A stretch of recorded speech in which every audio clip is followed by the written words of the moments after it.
ಉದ್ಯಮಕ್ಕೆ ಸಂಬಂಧಪಟ್ಟಿರೋ ಎಲ್ಲರಿಗೂ ನನ್ನ ನಮಸ್ಕಾರ. ಇವತ್ತು ಪ್ರಶಸ್ತಿ ಪುರಸ್ಕೃತರಾಗಿರೋರಿಗೆ ಎಲ್ಲರಿಗೂ ಅಭಿನಂದನೆಗಳನ್ನು ಹೇಳೋಕ್ಕೆ ಇಷ್ಟಪಡ್ತೀನಿ. ಜುಲೈ 1ನೇ ತಾರೀಕು ಪತ್ರಿಕಾ ಉದ್ಯಮದ ದಿನಾಚರಣೆ ಮಾಡುವಂಥದ್ದು. ಇವತ್ತು ನಮ್ಮ ಪತ್ರಿಕಾ ಮಾಧ್ಯಮದವರು ಎಲ್ಲ ಕಾರ್ಯ ಒತ್ತಡ ಇದ್ದಾಗ ನನ್ನಿಂದ ಇನ್ನೊಬ್ರಿಗೆ ತೊಂದರೆ ಆಗಬಾರ್ದು ಅನ್ನೋ ಉದ್ದೇಶದಿಂದ ನೀವು ಕಾರ್ಯಕ್ರಮ ಶುರು ಮಾಡಿ ನಾನು ಬಂದು ಜಾಯ್ನ್ ಆಗ್ತೀನಿ ಅಂತ ಹೇಳಿದ್ದೆ. ನಮ್ಮ ಸಂವಿಧಾನದಲ್ಲಿ ನಾವು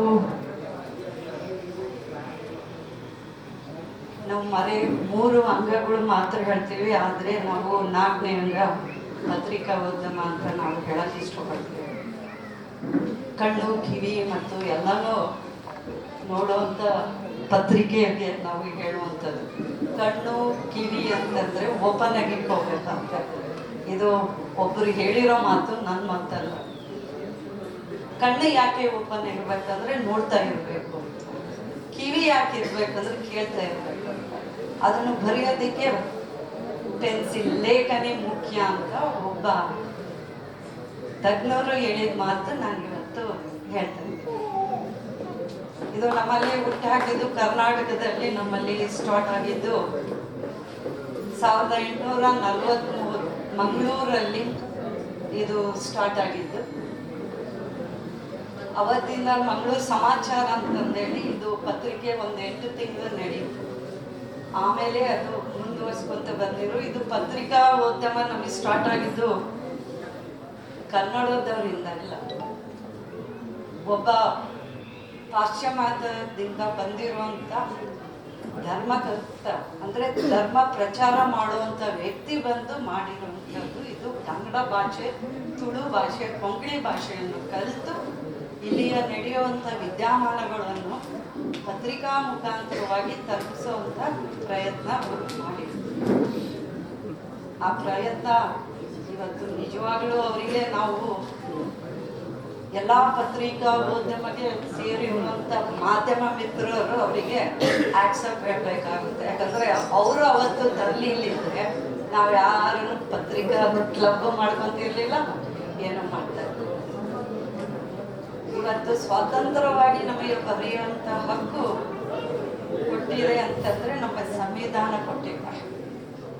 ನಾವು ಏನೇ ಬರೆದ್ರು ಅಂತಲ್ಲ, ಅದಕ್ಕೆ ನೀತಿಗಳನ್ನು ಇರುತ್ತೆ. ಪತ್ರಿಕಾ ಉದ್ಯಮದಲ್ಲಿ ಡಿಪ್ಲೊಮಾ ಕೋರ್ಸ್ಗಳು ಬೇಕಾದಷ್ಟು ಆಗಿದೆ. ಇವಾಗ ಮೊದಲೆಲ್ಲ ತುಂಬ ಇರಲಿಲ್ಲ. ನನಗೆ ಗೊತ್ತಿದ್ದಂಗೆ ವಿಮಾನವ್ರನ್ನ ಕೇಳಬೇಕು ಅಲ್ಲ, ವಿಮಾನವ್ರು ಜರ್ನಲಿಸಮ್ ಮೊದಲು ತುಂಬ ಕಮ್ಮಿ ಇತ್ತು. ಇವಾಗ ಪ್ರತಿಯೊಂದು ವಿಷಯದಲ್ಲಿ ಜರ್ನಲಿಸಮ್ ಬೇರೆ ಬೇರೆ ವಿಭಾಗಗಳಲ್ಲಿ ಬಂದಿದೆ.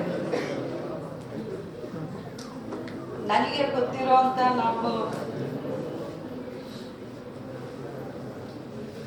ನಮ್ಮ ತಂದೆಗೆ ಹತ್ತಿರವಾದವರು ಭೀಮಣ್ಣವ್ರು ಹೇಳಿದ್ರು ಲಂಕೇಶ್ ಪತ್ರಿಕೆ. ಲಂಕೇಶ್ ಅವರು ಮತ್ತು ಇಂಗ್ಲೀಷ್ ಲೆಕ್ಚರರ್ ಇದ್ದರು ನ್ಯಾಷನಲ್ ಕಾಲೇಜಲ್ಲಿ. ಅವರು ಹುಟ್ಟಾಕಿರುವಂಥ ಲಂಕೇಶ್ ಪತ್ರಿಕೆ ಫೌಂಡರ್ ಆದರು ನಮ್ಮ ತಂದೆ ಒಬ್ಬರು ಅದರೊಳಗೆ.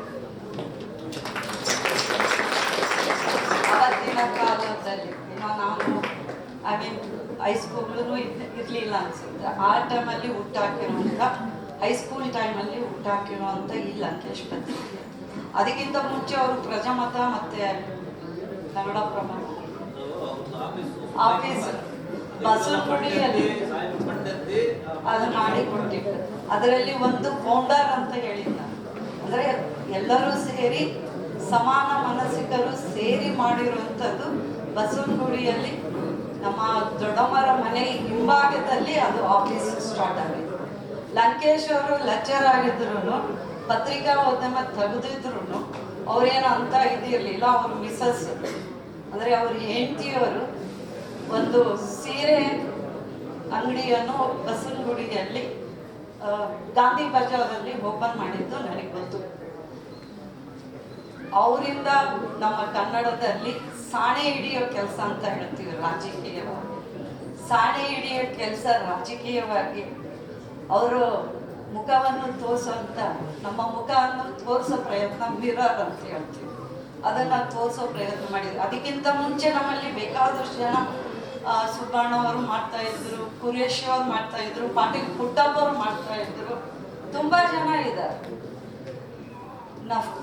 ನಸೀಫ್ನಾನು ಯಾರೋ ಒಬ್ಬರು ಲೇಡಿ ಇದ್ದರು, ಅವರೊಬ್ಬರು ತುಂಬಾ ಚೆನ್ನಾಗಿ ಇಂಡಿಯನ್ ಎಕ್ಸ್ಪ್ರೆಸ್ ಅಲ್ಲಿ ಬರೀತಿದ್ರು, ಹಿಂದೂವಲ್ಲಿ ಬರೀತಿದ್ರು. ಕುರೇಶಿ ಅವರು ತುಂಬಾ ಇಂಗ್ಲಿಷ್ ಅಲ್ಲಿ ತುಂಬಾ ಚೆನ್ನಾಗಿ ಬರೀತಾ ಇದ್ರು. ಅವ್ರನ್ನೆಲ್ಲ ನಾವು ನೋಡ್ಕೊಂಡು ಬೆಳೆದಿರುವಂತ ವ್ಯಕ್ತಿ. ಆಮೇಲೆ ಬಂದಿರೋ ಹೋರಾಟಗಾರರು ಅಂದ್ರೆ ರವೀಂದ್ರ ರೇಷ್ಮಿ ಅವರು, ರವಿ ಬೆಳಗೆಯವರು, ಇವ್ರನ್ನೆಲ್ಲ ನಾವು ನೋಡ್ಕೊಂತ ಬಂದ್ವಿ. ಹುಟ್ಟಾಕಿದ್ದು ಒಬ್ಬರು ಫಾರಿನರ್ ಆಗಿದ್ರು, ಪಾಶ್ಚಿಮಾತ್ಯ ದೇಶದ ಮಿಷನರಿ ಧರ್ಮ ಪ್ರಚಾರಕರಾಗಿ ಬಂದು ಹುಟ್ಟಾಕಿದ್ರೆ ಅದನ್ನು ನಾವು ಬೇರೆ ತರದಿಂದ ರಾಜಕೀಯವಾಗ್ಲಿ ಶಿಕ್ಷಣವಾಗ್ಲಿ ಯಾವುದೇ ವಿಷಯನೂ ಅನ್ಯಾಯ ವಿರುದ್ಧವಾಗಿ ಸಿಡಿದೆದ್ದೇಳೋ ಪ್ರಯತ್ನವನ್ನು ಅವತ್ತಿನ ಕಾಲದಲ್ಲಿ ತೋರಿಸ್ತಾ ಇತ್ತು. ಕೇಂದ್ರ ಸರ್ಕಾರ ಇರಲಿ ಅಥವಾ ರಾಜ್ಯ ಸರ್ಕಾರ ಇರಲಿ, ಅದು ತಪ್ಪನ್ನು ತೋರಿಸುವಂತ ಪತ್ರಿಕೆ ಉದ್ಯಮ ಅವತ್ತಿನ ಕಾಲದಲ್ಲಿ ನನಗ ಗೊತ್ತಿರೋ 1980 ಉನ್ನತ ಸ್ಥಾನದಲ್ಲಿ ಇತ್ತು ಅಂತ ನಾನು ಹೇಳೋಕೆ ಇಷ್ಟಪಡ್ತೀನಿ. ನಾನು ಯಾರ ಬಗ್ಗೆನೂ ಟೀಸ್ ಮಾಡಲಿಲ್ಲ, ಅಲ್ಲಿ ನಾನು ಓದಿದ್ದು ತಿಳ್ಕೊಂಡಿದ್ದು ಮಾತಾಡೋದಕ್ಕೆ ಇಷ್ಟಪಡ್ತೀನಿ. ಅವತ್ತು ಉನ್ನತ ಮಟ್ಟದಲ್ಲಿದ್ದು ಅದನ್ನ ಭೀಮಣ್ಣವರು ಒಬ್ಬರು ಪತ್ರಕರ್ತರಾಗಿದ್ದಾರೆ, ಅದನ್ನ ಅಗ್ರಿ ಅಂತ ಅನ್ಕೊಳ್ತೀನಿ, ಅವ್ರು ಒಪ್ತಾರೆ ಅಂತ. ಈ ತರ ಇದ್ದಾಗ ನಡೆಯುವಂತ ಇದು ನಮ್ಮ ಆಧುನಿಕ ಯುಗದಲ್ಲಿ ಮತ್ತೆ ಬೇರೆ ಬೇರೆ ತರ ಬರ್ತಾ ಇದೆ. ಈ ಸೋಷಿಯಲ್ ಮೀಡಿಯಾ ಬಂದು ವಾಟ್ಸಪ್ ಬಂದಿದೆ, ಟ್ವಿಟ್ಟರ್ ಬಂದಿದೆ, ಇನ್ಸ್ಟಾಗ್ರಾಮ್ ಬಂದಿದೆ, ಫೇಸ್ಬುಕ್ ಬಂದಿದೆ, ಆಮೇಲೆ ವಾಗ್ಲಾ ಬಂದಿದೆ. ಕೆಲವು ವಿಷಯಗಳನ್ನು ನೇರವಾಗಿ ಒಂದು ಪ್ರಪಂಚ ನಮ್ದು ಆ ಕಡೆ ಇದ್ರೂ ಸಹ ಅಲ್ಲಿಂದ ಇಲ್ಲಿ ಬರೋಕ್ಕೆ ವಿತಿನ್ 10 ಸೆಕೆಂಡ್ ಅಲ್ಲಿ ನಮಗೆ ಮೆಸೇಜ್ ಸಿಗ್ತದೆ. ಅಂಗಡಿಯಲ್ಲಿ ನಮ್ಮಲ್ಲಿ ಪ್ರಪಂಚದ ವಿಷಯಗಳನ್ನು ತಿಳಿಬಹುದಂದ್ರೆ ಬಿಕಾಸ್ ಮೊಬೈಲ್ ಇಂದ ಅಂಗೈಯಲ್ಲಿ ವಿಷಯಗಳನ್ನು ನಾವು ತಿಳಿಬಹುದು, ಸುದ್ದಿ ಸಮಾಚಾರಗಳು.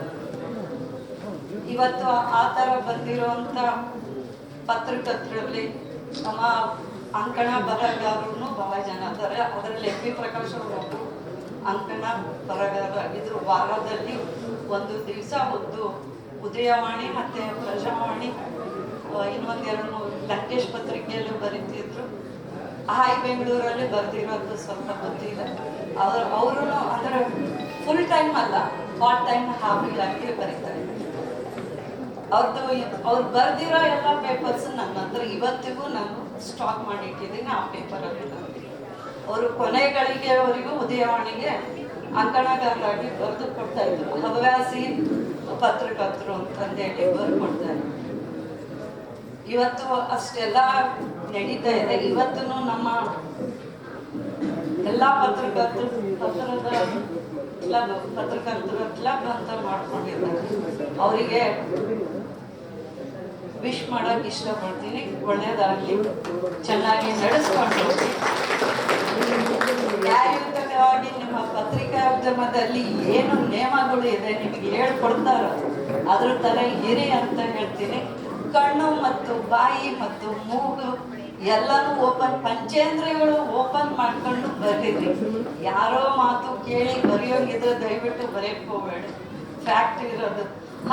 ಲಂಕೇಶ್ ಅವರು ಒಂದು ಮಾತು ಬರ್ದಿದ್ರು, ನಮ್ಮ ತಂದೆ ವಿಚಾರನೇ ನಾ ಹೇಳ್ತೀನಿ, ಬೇರೆಯವ್ರದ್ದು ಯಾರ್ದು ಐಡೆಂಟಿಫೈ ಮಾಡಿದ್ರು. ನಮ್ಮ ತಂದೆಯವರು RDPR ಮಿನಿಸ್ಟರ್ ಇದ್ದಾಗ ಲಂಕೇಶ್ ಪತ್ರಿಕೆಯವರು ಅಷ್ಟು ದೋಸ್ತಾಗಿ ಅಷ್ಟು ದೊಡ್ಡ ಗೆಲ್ತಾನು ಇದ್ರೂ ಟಕ್ಕಸ್ ಮಂತ್ರಿ ಅಂತ ಬಂದಿದ್ವಿ. ನಾನು ಅವಾಗಿನ ಕಾಲೇಜ್ ಓದ್ತಾ ಇದ್ದೆ, ನಾವು ಹತ್ತು ಬಿಟ್ಟಿದ್ವಿ ಮನೆ ಕೂತ್ಕೊಂಡು. ಟಕ್ಕಸ್ ಮಂತ್ರಿ, ನಮ್ಗೆ ಟಕ್ಕಸ್ ಅಂದ ತಕ್ಷಣ ನಮ್ಗೆಲ್ಲ ಬೇರೆ ಆಗ್ತಾ ಹೋಗುತ್ತೆ. ಅವಾಗ ನಮ್ಮ ತಂದೆ ಬಂದಾಗ ಕೇಳಿದ್ರು, ಏನು ಇಷ್ಟು ಫ್ರೆಂಡ್ಸು ಯಾವಾಗಲೂ ಜೊತೆಗಿರ್ತೀರಿ, ನೀವು ಕಳೆಕಾಯಿ ಬೀಜ ತಿಂತೀರಿ, ಅವ್ರದ್ದು ಬೇರೆ ಥರ ಪಾರ್ಟಿ ಇರುತ್ತೆ, ಅಂಥ ಫ್ರೆಂಡ್ಶಿಪ್ಪಲ್ಲಿ ನೀವು ಟಕ್ಕಸ್ ಮಂತ್ರಿ ಅಂತ ಯಾಕೆ ಬರೋದು ಅಂತ ಕೇಳಿದ್ರು. ನಮ್ಮ ತಂದೆ ಒಂದೇ ಉತ್ತರ ಕೊಟ್ಟಿದ್ದು, ಏನು ಅಂತಂದ್ರೆ ಅವ್ರು ಬರ್ದಿರೋದು ತಪ್ಪಿಲ್ಲ, ನಾವು ಮಾಡ್ತಾ ಇರೋದೇ ಆ ಕೆಲಸ ಅಲ್ಲ, RDPR ಕೆಲಸ. ಯಾಕೆ ಅಂತಂದ್ರೆ ಅವತ್ತಿನ ಕಾಲದಲ್ಲಿ 1982 85 ಇದು ನಡೆದಿರುವಂಥ ಸಮಾಚಾರ ಇದು. ನಮ್ಮ ತಂದೆ ಹೇಳ್ತಾ ಇದ್ರು, ಹಳ್ಳಿಗಳಲ್ಲಿ ಹೆಣ್ಮಕ್ಳು ಹೊರಗಡೆ ಹೋಗ್ಬೇಕಂದ್ರೆ ಕತ್ಲಕಾಯಿ ಹೋಗಿಲ್ಲ ಬೆಳಕನೆಯಕ್ಕಿಂತ ಮುಂಚೆ ಸೂರ್ಯೋದಯ ಆಗೋಕ್ಕಿಂತ ಮುಂಚೆ ಹೋಗಿ ಬರಬೇಕು ಅಂತನ್ನ ನಾನು ಟಾಯ್ಲೆಟ್ ಕಟ್ಟೋದು ಅಂತ ಮಾಡಿದ್ದೆ. ನಿರ್ಮಲ ಅಲ್ಲ, ನೈರ್ಮಲ್ಯ ಕರ್ನಾಟಕ ಅಂತ ಅದು ಅದು ಹೊಸದಾಗಿ ವರ್ಷನ್ ಆಗಿದ್ದು ಸ್ವಚ್ಛ ಭಾರತ್ ಇನ್ ಮೋದಿ ಸರ್ಕಾರದವರು ಮಾಡಿದ್ರು, ಸೆಂಟ್ರಲ್ ಗೌರ್ಮೆಂಟ್. ಈ ಕಾನ್ಸೆಪ್ಟ್ ಅಂದಾಗ ರಾಜೀವ್ ಗಾಂಧಿ ಅವರು ಅಪ್ಪಾಜಿಯವರು ಕರೆದ್ಬಿಟ್ಟು ಇದ್ರ ಬಗ್ಗೆ ಡಿಸ್ಕಷನ್ ಮಾಡಿ ಇಡೀ ಭಾರತದಲ್ಲಿ, ಸಾರಿ ನನಗೇನಿಲ್ಲ, ಮೋದಿ ಭಾರತ ಸರ್ಕಾರ ಯಾಕಂದ್ರೆ ಸ್ವಚ್ಛ ಭಾರತ್ ಅದಲ್ಲದೆ ಇದು ಅಂತ ಅಷ್ಟೇ ಸಿಂಪಲ್ ಆಗಿ ಹೇಳಿದ್ರು. ಇವತ್ತಿನಲ್ಲಿ ಎಲ್ಲರಿಗೂ ಗೊತ್ತು, ಯಾರಾದ್ರೂ ಶೌಚಾಲಯ ಬೇಕು ಅಂದಾಗ ನಮ್ಮ ತಂದೆಗೆ ನಾನು ಕೇಳ್ತಾ ಇದ್ದೆ. ಅವ್ರ ಜೊತೆ ನಾನು PUC ಫೇಲ್ ಆದಾಗ 1 ವರ್ಷ ಫೇಲ್ ಆದವಳು. ನಾನು PUC ಫೇಲ್ ಆದ 1 ವರ್ಷ ಮನೆಯಲ್ಲಿ ಇದ್ದಾಗ ನಮ್ಮ ತಂದೆ ಜೊತೆ ಟ್ರಾವೆಲ್ ಮಾಡ್ತಾ ಇದ್ದೆ. ಅವರು ಹಡಗಲಿ ಬಂದರೆ ಅವ್ರ ಜೊತೆಗೆ ಬರೋದು, ಇಲ್ಲಿಂದ ಬೆಂಗಳೂರಿಗೆ ಹೋದ್ರೆ ಅವ್ರ ಜೊತೆಗೆ ಹೋಗೋದು ಮಾಡ್ತಾ ಇದ್ರು. ಅವಾಗ ಮಾಡೋ ಮುಂದ್ಗಡೆ ಅವ್ರು ಬರೀ ಡೈರೆಕ್ಟ್ ಆಗಿ ಬೆಂಗಳೂರು ಟು ಹಡಗಲಿ ಬರ್ತಿರ್ಲಿಲ್ಲ, ಎಲ್ಲ ಹಳ್ಳಿಗಳನ್ನು ತಿರ್ಕೊಂಡು ಬರ್ತಾರೆ. ನಮ್ಮ ಕಾನ್ಸ್ಟಿಟ್ಯೂನ್ಸಿ ಬೆಳಿಗ್ಗೆ ನಾವು 10 ಗಂಟೆ ಬಿಟ್ವಿ ಅಂತಂದ್ರೆ ಒಂದು ಸೈಡಿಂದ ಅರಸೀಕೆರೆ ಭಾಗದಿಂದ ಬಂದ್ರೆ ಒಂದ್ಸಲ ಚಿಕ್ಕೇರೆ ಭಾಗದಿಂದ ಬರ್ತಾ ಇದ್ವಿ. ಬಂದು ಹಡಗಲಿ ಸೇರ್ಕೊಳ್ತಾ ಇದ್ರು. ಅವಾಗ ಸೇರ್ಕೊಂಡಾಗ ನಮ್ಮ ಡ್ರೈವರಿಗೆ ಹೇಳ್ತಾ ಇದ್ರು, ಹಳ್ಳಿಗಳು ಬಂದಾಗ ಡ್ರೈವರ್ಗೆ ಹೇಳ್ತಿದ್ರು ಲೈಟ್ನ ಡಿಮ್ ಮಾಡು ಅಂತ. ನಮಗೆ ಅರ್ಥ ಆಗ್ತಿರ್ಲಿಲ್ಲ, ಯಾಕಂದ್ರೆ ನಾವು ಅದನ್ನ ಅಭ್ಯಾಸ ಇರ್ಲಿಲ್ಲ ನಮಗೆ. ಅವ್ರು ಕೇಳಿದಾಗ 1 ಸಲ ಕೇಳಿದೆ, 2 ಸಲ ಕೇಳಿದೆ, 3 ಸಲ ಕೇಳಿದೆ. ಈ 3 ಸಲ ಕೇಳಿದಾಗ ನಾನು ತಡಿಲಾರ್ದ ನಮ್ಮ ತಂದೆ ಪ್ರಶ್ನೆ ಮಾಡಿದೆ, ಯಾಕೆ ಅಪ್ಪಾಜಿ ಲೈಟ್ ಡಿಮ್ ಮಾಡು ಅಂತೀರಿ? ಅವ್ನು ಕತ್ತಲದಾಗ ಗಾಡಿಗೆ ಬಿಡೋದು ಗೊತ್ತಾಗಲ್ಲ, ಎಲ್ಲರೂ ಹೋಗಿ ಡ್ಯಾಶ್ ಮಾಡ್ತಾನೆ ಅಂತಂದಾಗ, ಇಲ್ಲಮ್ಮ ಕತ್ಲಾಗಿದೆ, ಹೆಣ್ಮಕ್ಳು ಹೊರಗಡೆ ಬಂದಿರ್ತಾರೆ, ಅವರು ನಾಚಿಕೆಯಿಂದ ಮುಖ ಮುಚ್ಕೊಂಡು ಎದ್ದು ನಿಂತ್ಕೊಂತಾರೆ, ಅದಕ್ಕೋಸ್ಕರ ಲೈಟ್ ಡಿಮ್ ಮಾಡು ಅಂತ ಹೇಳಿದ್ರು. ನಾನು ಕೇಳಿದೆ, ಅವಾಗಿನ ಕಾಲದಲ್ಲಿ ಈ ಲೈಟ್ ಎಲ್ಲ ಬೀದಿಗೆ 3 ಲೈಟ್ ಇದ್ದಾವೆ, ಅವಾಗಿನ ಕಾಲದಲ್ಲಿ 1 ಲೈಟ್ ಇದ್ರೆ ಹೆಚ್ಚೆಚ್ಚು. ನಿಮಗೆ ಹೆಂಗ್ ಗೊತ್ತಾಗುತ್ತೆ ಅಂದ್ರೆ ವಾಸನೆಯಿಂದ. ಹೆಂಗೆ ಅಂದ್ರೆ ಹಳ್ಳಿ ಬಂದಿದೆ ಅಂದ್ರೆ ತಿಪ್ಪೆ ವಾಸನೆ ಎಲ್ಲ ವಾಸನೆ ಬರುತ್ತೆ, ಅದಕ್ಕೆ ಅದು ಹೇಳ್ತಾ ಇದ್ವಿ ಅಂತ ಹೇಳಿ. ಇದಕ್ಕೆ ಹುಟ್ಟು ಹಾಕಬೇಕು, ಶೌಚಾಲಯವನ್ನು ಮಾಡಬೇಕು, ನೈರ್ಮಲ್ಯ ಕರ್ನಾಟಕ ಮಾಡಬೇಕು ಅಂತಂದಾಗ ಅವತ್ತಿನ ನಾವು ಧನ್ಯವಾದಗಳು ಯಾಕೆ ಹೇಳ್ಬೇಕು ಅಂದ್ರೆ, ಯಾರು ಅಧಿಕಾರಕ್ಕೆ ಬರ್ತಾರೆ, ಸಮಾನ ಮನಸ್ಕರು ಎಲ್ಲ ಕಟ್ಟಿ ಮಾಡಿದಾಗ ಯಾರು ಅಧಿಕಾರಕ್ಕೆ ಬರ್ತಾರೆ, ಮೊದಲು ಇದನ್ನ ಹೆಣ್ಮಕ್ಳ ಸಮಸ್ಯೆ ಬಗೆಹರಿಸ್ಬೇಕು ಅಂತಂದೇಳಿ ಪೂರ್ಣಚಂದ್ರ ತೇಜಸ್ವಿನವರು ಮತ್ತೆ ನಮ್ಮ ಪ್ರೊಫೆಸರ್ ನಂಜುಂಡಸ್ವಾಮಿ ರೈತರ ಮುಖಂಡರು ಇವರು ಹುಟ್ಟಾಕಿದ್ರು. ಇವತ್ತು ಥ್ಯಾಂಕ್ಸ್ ಅವರಿಗೆಲ್ಲ, ಇಬ್ಬರಿಗೂ ಹೇಳ್ಬೇಕು ನಾವು, ಅವರಿಬ್ಬರು ಇಲ್ಲ. ಪ್ರಕಾಶ್ ನಿಮ್ಗೆ ಅವಕಾಶ ಸಿಕ್ಕಿದೆ ಇದು ಮಾಡಿ ಅಂತ ಹೇಳಿದ್ರು. ಅವತ್ತಿನ RDPO ಮಿನಿಸ್ಟರ್ ಆಗಿದ್ದಾಗ ಇದು ನೈರ್ಮಲ್ಯ ಕರ್ನಾಟಕ ಅಂತ, ಮುಂದಿನ ದಿನಮಾನಗಳಲ್ಲಿ ಅದು ಸ್ವಚ್ಛ ಭಾರತ್ ಅಂತ.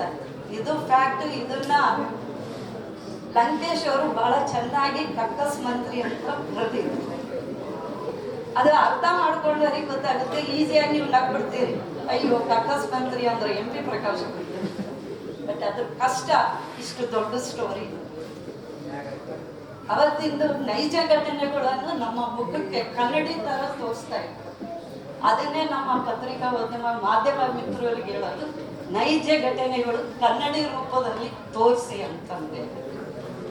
ಅದನ್ನ ತೋರಿಸಿದ್ರೆ ನಾವು ನಮ್ಮಂತ ಎಡೆಬೆಡೆಯಲ್ಲಿ ರಾಜಕಾರಣಿಗಳು ಇರ್ತೀವಲ್ಲ, ಅವ್ರು ನೆಟ್ಗಾರ.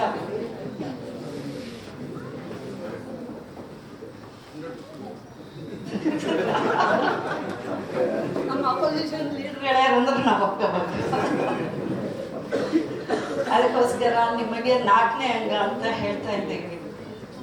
ನ್ಯಾಯಯುತವಾಗಿ, ಧೈರ್ಯವಾಗಿ, ಸ್ಥೈರ್ಯವಾಗಿ ನಿಜ ಘಟನೆಗಳು ಹೇಳೋದಕ್ಕೆ ಯಾರಿಗೂ ತೊಂದರೆ ಇಲ್ಲ. ಕಷ್ಟ ಇದೆ, ಎಲ್ಲರಿಗೂ ಇದೆ, ಹೇಳೋದು.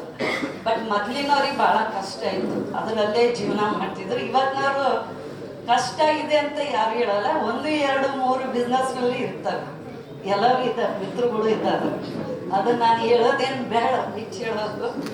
ಎಲ್ಲರೂ ಇದಕ್ಕೂ ಈ ಮಾಧ್ಯಮಕ್ಕೆ ಮಾತ್ರ ಒಗ್ಗರಣರು ಅಂತ ಹೇಳಲ್ಲ, ಸೈಡ್ ಬಿಸ್ನೆಸ್ ಮಾಡಿಕೊಂಡು ಕೆಲವರು ತಮ್ಮ ಫ್ಯಾಮಿಲಿಯನ್ನು ಸಾಕೋದಕ್ಕೆ ಅವರು ಮಾಡ್ತಾ ಇದ್ದಾರೆ. ಅದು ತಪ್ಪು ಅಂತ ಹೇಳಲ್ಲ, ಯಾಕಂದರೆ ನಾವೆಲ್ಲರಿಗೂ ಸರ್ಕಾರದಿಂದ ಏನೇನೋ ಅನುದಾನಗಳು ಕೊಡ್ತೀವಿ, ಬಟ್ ಪತ್ರಿಕಾ ಉದ್ಯಮದ ಮಿತ್ರರಿಗೆ ನಾವೇನು ಅನುದಾನ ಕೊಡೋದಿಲ್ಲ. ಆ ಕಾರಣಕ್ಕೆ ಅವರು ತಮ್ಮ ಜೀವನವನ್ನು ನಡೆಸಬೇಕು ಅಂದರೆ ಉಪಕಸಬನ್ನು ಮಾಡಿಕೊಂಡು ಅವರು ಕೆಲಸ ಮಾಡ್ಕೊತ ಹೋಗ್ತಿದ್ದಾರೆ. ಅವ್ರಿಗೆ ಆ್ಯಪ್ಸಪ್ ಹೇಳೋಕ್ಕೆ ಇಷ್ಟಪಡ್ತೀನಿ. ಆದ್ರೂ ನೈಜ ಘಟನೆಗಳನ್ನು ಮಾತ್ರ ತಾಲೂಕು ಮಟ್ಟದ್ದಲ್ಲ, ನಾನು ದೇಶದ ಮಟ್ಟದ್ದೇ ಹೇಳ್ತಾ ಇರೋದು. ತಾಲೂಕು ಮಟ್ಟದ ನನ್ನ ವಿಷಯ ಗೊತ್ತಿಲ್ಲ, ಅದು ನಿಮಗೆ ಬಿಟ್ಟಿದ್ದು, ಏನು ಬರೀಬೇಕೋ ಬರ್ತಾರೆ. ಅದ್ರಲ್ಲಿ ನಾನು ತೆಲಿನೂ ಹಾಕೋದಿಲ್ಲ. ನಾ ಏನಾರು ಚೆನ್ನಾಗಿದ್ದೀರಾ, ನಿಮ್ಮ ಮನೆ ಎಲ್ಲಿದೆ ಅಂದ್ರೆ ಮತ್ತೇನಾದ್ರು ಒಂದು MLA ಏನೋ ಕೇಳ್ಬಿಟ್ರು ಅಂತಂದೇಳಿ ಮಾಡಿಬಿಡ್ತಾರೆ. ಅದಕ್ಕೆ ಕೇಳೋದು ಬೇಡ, ಹೇಳೋದು ಬೇಡ, ಬರೀ ಏನು ಬರ್ಕೊಂಡ್ರು ನಾವು ಸ್ವೀಕಾರ ಮಾಡ್ತೀವಿ ಅಂತ ಅದು ಹೇಳಬಲ್ಲೆ. ಎಲ್ಲರಿಗೂ ನಿಮಗೆ ಇವತ್ತು ಪತ್ರಿಕಾ ಉದ್ಯಮದ ಉತ್ಸವ, ನಿಮ್ಮದು ಒಂದು ಹಬ್ಬ, ಈ ಹಬ್ಬವನ್ನು ಮಾಡ್ತಾ ಇದ್ದೀರಾ. ಈ ಹಬ್ಬದ ಪ್ರಯುಕ್ತ ನಿಮಗೆಲ್ಲರಿಗೂ ಅಭಿನಂದನೆಗಳು, ಪ್ರತಿಭಾ ಪುರಸ್ಕಾರ ಗುರುತಿಸ್ಬಿಟ್ಟು ಎಲ್ಲರಿಗೂ ಸನ್ಮಾನ ಮಾಡಿದ್ದೇವೆ. ಅವರು ನಿಮ್ಮ ಎಲ್ಲ ಪ್ರೆಸ್ ಕ್ಲಬ್ನವ್ರಿಗೆ ಎಲ್ಲರಿಗೂ ಧನ್ಯವಾದಗಳನ್ನು ಹೇಳಕ್ಕೆ ಇಷ್ಟಪಡ್ತೀನಿ. ನಾನು ಲೇಟಾಗಿ ಬಂದೆ. ಯಾಕೆ ಲೇಟಾಗಿ ಅಂದರೆ ಜನಗಳು ಬಿಟ್ಟರೆ ನಾನು ಬರೋಕ್ಕೆ. वीडियोस बनाने हैं फिल्मोरा है ना।